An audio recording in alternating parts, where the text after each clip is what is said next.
સૌરાષ્ટ્રમાં આફ ફાટ્યું।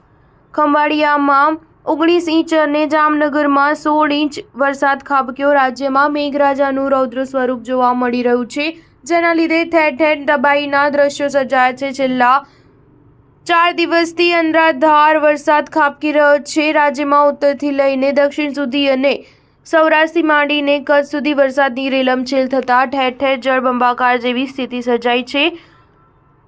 સ્થળ ત્યાં જળ જેવો નજારો જોવા મળી રહ્યો છે। ત્યારે ગત 24 કલાકમાં દ્વારકા અને જામનગરમાં ભારે મેઘ ખાંગા જેવી સ્થિતિ સર્જાઈ છે। જામખંભાળિયામાં આખી રાત મેઘરાજાએ ધડબડાટી બોલાવી હતી, જ્યારે આજે સવારે 6 વાગ્યા સુધીમાં 18.5, જ્યારે જામનગરમાં 15.5 ઇંચ વરસાદ ખાબકતા જ્યાં જુઓ ત્યાં પાણી જ પાણી ભરાયેલા જોવા મળી રહેલા છે। જામજોધપુર અને લાલપુરમાં તાલુકામાં 13 ઇંચ, પોરબંદરના રાણાવાવમાં 12 ઇંચ, ખાણવડમાં 10.5 ઇંચ, કલ્યાણપુરમાં 10.5, દ્વારકામાં 10, લોધિકામાં 10 ઇંચ વરસાદ ખાબક્યો છે। ગુજરાતમાં એક સાથે 3 સિસ્ટમ સક્રિય થતાં ઠેર ઠેર જળબંબાકારની સ્થિતિ સર્જાઈ છે। છેલ્લા 24 કલાકમાં રાજ્યના 250 તાલુકામાં વરસાદ નોંધાયો છે।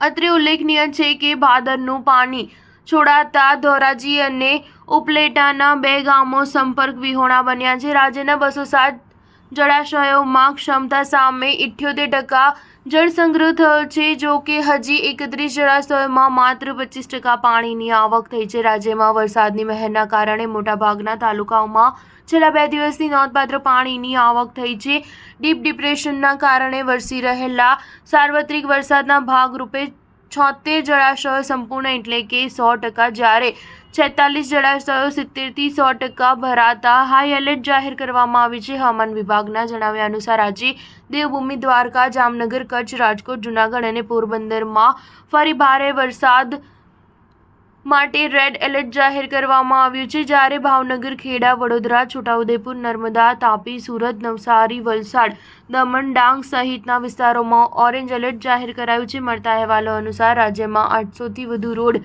રસ્તાની હાલત અત્યંત દયનીય બની જતા વાહન વ્યવહાર બંધ કરી દેવામાં આવ્યો છે, જેના લીધે નોકરિયાતો અને ધંધાર્થીઓને સૌથી મોટી મુશ્કેલી વેઠવી પડી રહી છે। લગભગ 50થી વધુ તો હાઈવે બંધ કરવાની ફરજ પડી છે, જેમાં 3 નેશનલ હાઈવે પણ સામેલ હોવાનું ખુલ્યું છે।